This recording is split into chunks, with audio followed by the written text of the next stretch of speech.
আমি হানজালা আল্লাহর ঘরের সামনে দাঁড়িয়ে প্রতিজ্ঞা করেছিলাম, আজ থেকে বহু বছর আগে আমি প্রতিজ্ঞা করেছিলাম, যেদিন আমি এই শিবচরে ঢুকেছিলাম আমার ছাত্র জামানা ছিল, এসে দেখেছি শিবচরের মাটিতে বড় বড় ভাস্কর্য দাঁড়িয়ে রয়েছে।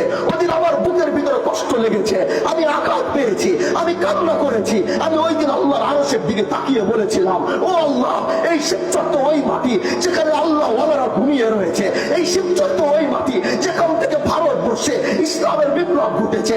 আজকে সেই শিবচরে তাকিয়ে আমি দেখি বড় বড় ভাস্কর্য দাঁড়িয়ে রয়েছে, মূর্তির নামের ভাস্কর্য দাঁড়িয়ে রয়েছে।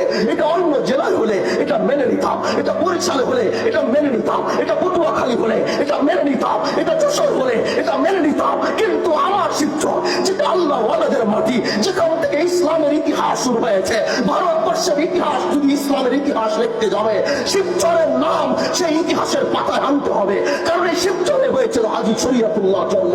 ওই দিন তাকিয়ে বলেছিলাম, শত্রুকে তাকিয়ে বলেছিলাম, ভাস্কর্যের দিকে তাকিয়ে বলেছিলাম যে আল্লাহ, তুমি আমাকে যেদিন এই সুযোগ দিবা, যেদিন তুমি আমাকে এই সুযোগ দিবা, ওই দিনে আমার নিজের হাতে আমি এই ভাস্কর্যের নামের মূর্তিগুলোকে গড়িয়ে দিব।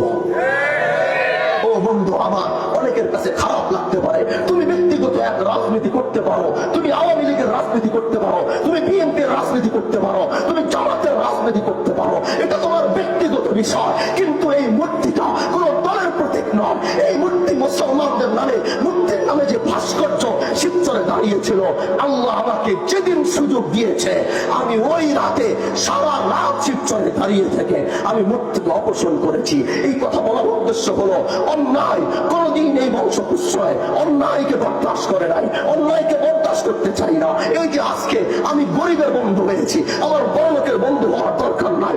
আমার বাসার সামনে ভ্যান চালক ভ্যান বন্ধ করে দাঁড়িয়ে থাকে অভিযোগ দেওয়ার জন্য। আমি ভ্যান চালকের অভিযোগ শুনতে চাই, যে রাস্তায় ভিক্ষা করে আমি তার অভিযোগ শুনতে চাই। আমি বন্ধু, আমি গরিবের বন্ধু হতে চাই। গরিবদের জুলুম তাদের উপর হয়েছে, আমি তাদের পাশে দাঁড়িয়ে বলতে চাই, আজকে থেকে তোমরা একা নাও, তোমরা একা নাও, তোমার সাথে হাজী শরীয়তুল্লাহ বংশের হানজালা আছে।